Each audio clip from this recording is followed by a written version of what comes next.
Hello guys, welcome to my channel. Today we will be looking at some of the most scariest stories found in the internet. So sit back and relax. May the blessing of God be with you. So this all started with my Uncle Ron.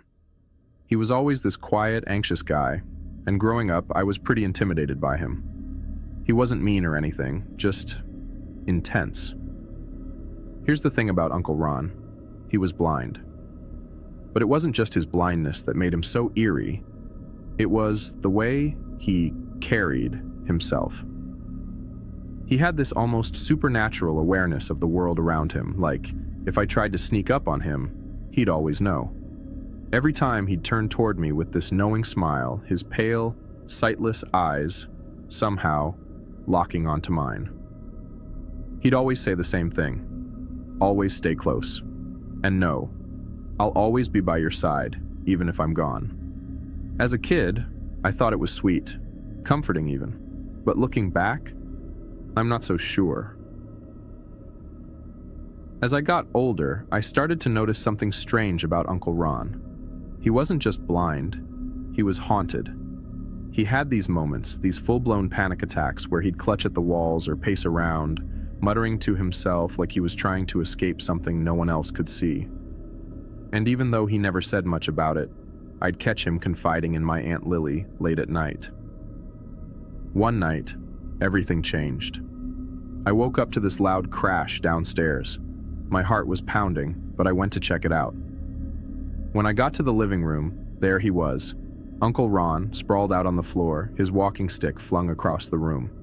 He looked terrified. His pale eyes were wide open and his head was twisted at this unnatural angle. Aunt Lily was right there, holding his hand, whispering, "It's all right, Ron. You're safe now." But then Uncle Ron said something that still haunts me. I shouldn't have killed her. I'm cursed."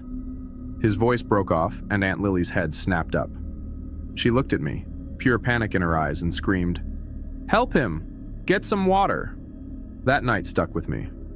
I couldn't shake the feeling that there was more to Uncle Ron's story, something dark he wasn't telling us. Over the next few weeks, his health went downhill fast, but even as he got weaker, he still had this habit of wandering downstairs late at night to sit in the living room. Sometimes I'd hear him muttering, other times I'd swear I heard someone else. He kept repeating his promise to me over and over, like it was the most important thing in the world. "I'll always be by your side." When Uncle Ron finally passed, I thought the nightmare was over, but it wasn't. The funeral was strange. Everyone shared stories about how kind and resilient he was, but I felt like an outsider. Like there was this big secret no one was talking about. And then I saw him. There was this guy standing at the edge of the crowd, a man I'd never seen before. Blonde hair, sharp blue eyes, and this sinister grin that made my skin crawl. He was wearing this weird gilded amulet that seemed to glow in the sunlight. The longer I stared at it, the heavier my eyes felt, like it was pulling me in. When I finally looked away and tried to find him again, he was gone. After the funeral, things got even worse. The house felt wrong. It was too quiet, but also not. Shadows lingered too long, and at night, I'd hear creaks and whispers I couldn't explain. Aunt Lily was a wreck. She barely spoke to me, and when she did, it was like she was too scared to say much. One night, she burst into my room, trembling. "I saw him," she whispered. "Who?" I asked. "Ron," she croaked. He was sitting on the edge of my bed, staring at me with those blind eyes. But he saw me. He looked so scared, so wrong. She spent the night in my room, crying herself to sleep. But I couldn't sleep at all. A few nights later, I made the worst decision of my life. I went downstairs to get a glass of water. The house was pitch black except for the dim glow of the living room lamp. As I walked past the couch, I felt it, that unmistakable feeling of being watched. Then I heard it. Knock, knock, knock.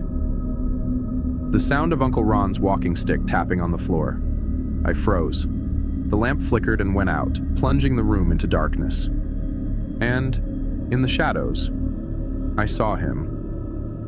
Uncle Ron was sitting on the couch, his head hanging low. Slowly, he lifted it and turned toward me.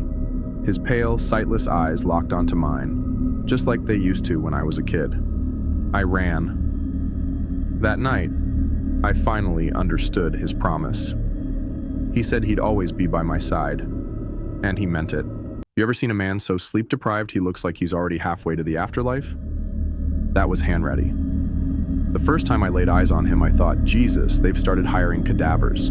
His back was crooked like a shepherd's staff, his nose hooked, his teeth bucked, and those black circles under his eyes. Man, those things could have passed for eclipse glasses. We worked together at Bud's Spuds, trimming black spots off half-cooked potatoes rolling down a conveyor belt we nicknamed Tate. And sometimes, Tate spat out a surprise, like a fried rodent. But that's not the wildest thing I saw working there. No, that honor belongs to Hanratty. For the first few weeks, I kept my head down doing what my parole officer told me. No trouble, no selling pills, no drama.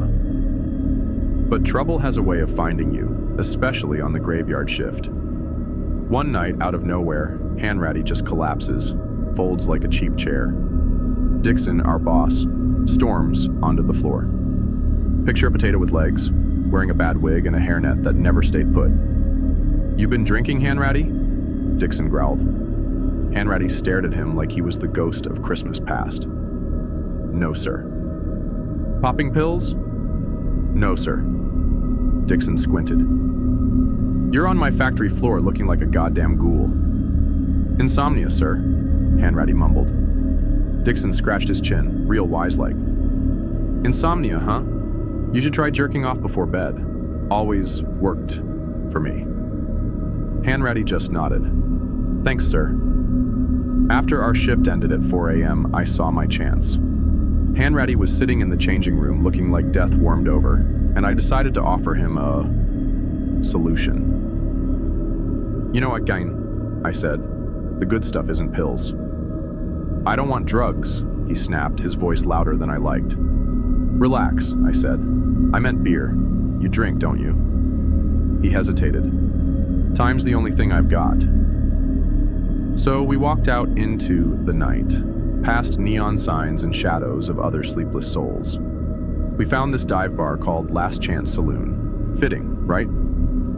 Inside, Bruce was singing Glory Days on the jukebox, 2 old-timers were spilling ash on the pool table, and the bartender looked like he could bench press a Buick. We ordered beers. The bartender threw in whiskey chasers.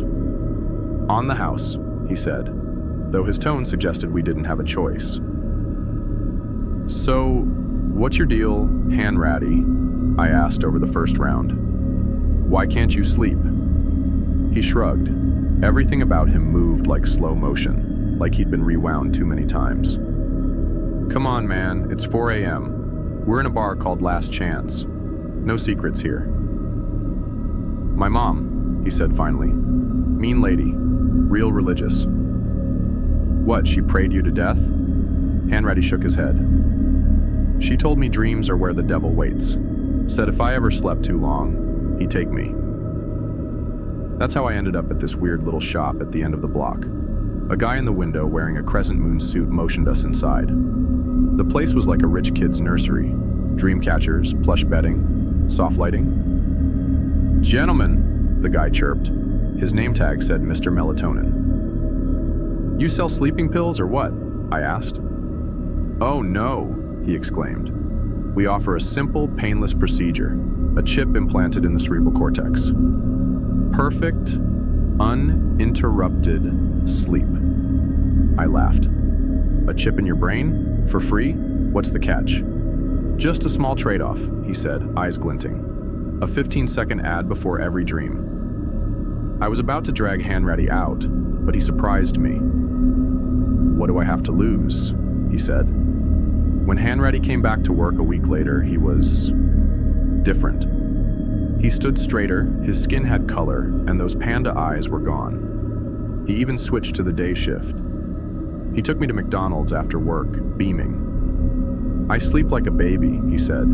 8 hours, sometimes 10. No side effects. But the scar on his head told a different story. Then one night, the feds showed up at Bud's Spuds. They wanted to talk about Hanratty. Turns out his miracle procedure had gone sideways. I visited him in the neuro ward. His mom was there, clutching a crucifix. "Your son," the doctor said, "is in a pretty permanent purgatorial state."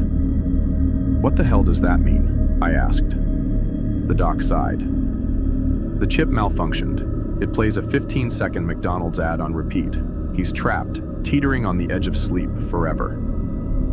I looked at Hanratty. His lips moved, whispering something over and over. "Ba-da-ba-ba-ba. I'm loving it." But trust me, he wasn't.